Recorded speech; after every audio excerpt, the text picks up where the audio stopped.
Hey hi everyone, welcome back to my YouTube channel. তো কিছুদিন আগে গিয়েছিলাম একটু ঘুরতে। আর কোথায় গিয়েছিলাম সেটা শুনে নাও পেক্কার কাছ থেকে। Science city.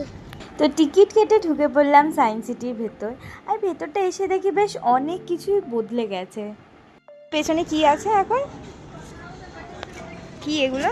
আমার পেছনে রকেট আছে বলে। এই দেখো, এখানে যেমন রাজহাঁস, পাতিহাঁস, খরগোশ, তার সাথে আরও কত রকম কিছু এরকম ডোমের মধ্যে রাখা হয়েছিল। এটা একদম নতুনত্ব। আর তার সাথে কিছু কিছু অ্যাক্টিভিটিসও নতুনত্ব এসছিল। আর অনেক পুরনো অ্যাক্টিভিটিস যেমন মোনোরেল সহ আর কত কিছু সব উঠে গেছে। বেশ মনটা খারাপও লাগছিলো, কারণ আমার অনেক ইচ্ছে ছিল একটু মোনোরেলটা চালাবো।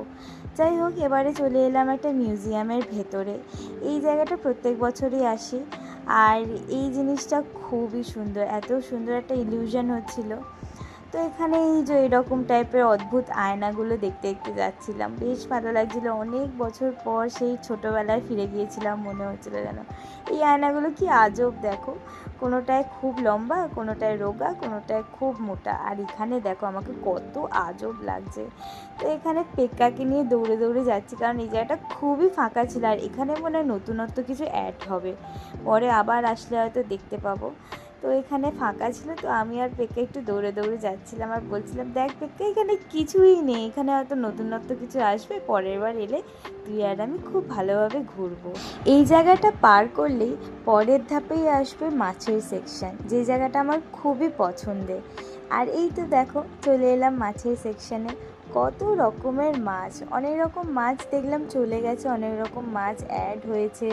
যেমন এই শার্কটা দেখলাম, কত রকমের শার্ক এসছে এখানে, কত রকমের মাছ। এই মাছটা কি মাছ জানি না। আর ফাইনালি পিরানা মাছ। পিরানা মাছের সাইজগুলো এবার একটু ছোট ছোট মনে হলো, আগের বারে অনেক বড় দেখে গিয়েছিলাম। অনেক হলো মাছ দেখা। এবারে ওখান থেকে বেরিয়ে আমরা ভাবছিলাম যে রোপওয়ে চড়বো।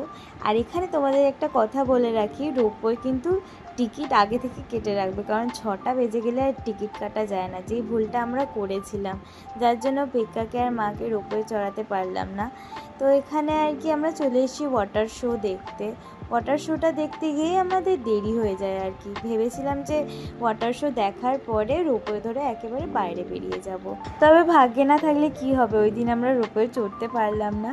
যাই হোক, রোপওয়ে চড়ার জন্য আবার সায়েন্স সিটি আসবো পরে। তো আজকের মতো ব্লগটা এখানে। আশা করি তোমাদের এই ব্লগটা ভালো লেগেছে। ভালো লাগলে please do like, share and subscribe to my channel.